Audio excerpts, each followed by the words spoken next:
Well, the first thing to do is not to disclose your idea to anybody unless it's under a non-disclosure agreement.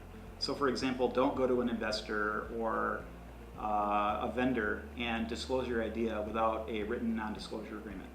Secondly, you want to write up a very good invention disclosure describing your idea. And a good invention disclosure should allow somebody else in your same area to be able to read it, understand the invention, build the invention, and use the invention for its intended purpose. The third thing you should do is have a patent search done to see whether the idea is patentable. And if it's patentable, the fourth thing to do is to file a provisional patent application.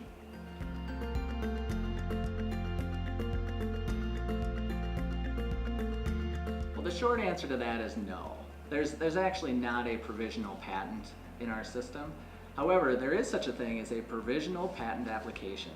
And that's something that you file to establish your ownership of an idea in time, and allows you 1 year before you have to file a non-provisional application. And during that 1 year, our clients enjoy that because it gives them an opportunity to market that idea, determine if that idea is worth the later costs that come with obtaining and maintaining a patent. Now, that provisional patent is never examined and cannot become a patent. So just know that you have to file a non-provisional application within a year.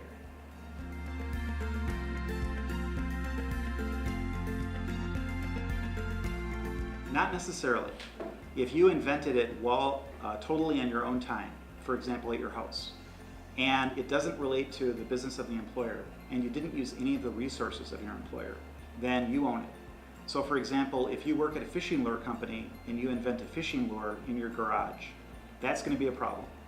If, on the other hand, you invent a carpentry tool while you're working for a fishing lure company, on your own time, not using any resources of your employer, then you own it. For more information, check with a patent attorney and bring your employment agreement.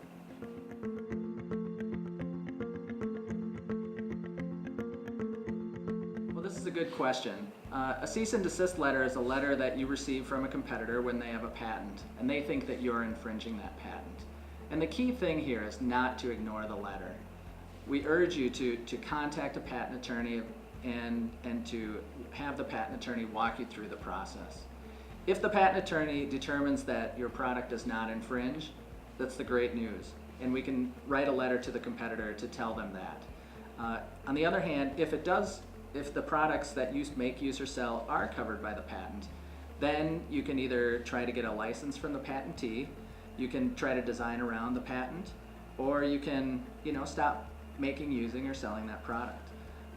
There are some other options to try to invalidate the patent or determine that it's unenforceable, but that's something that a patent attorney can help you walk through.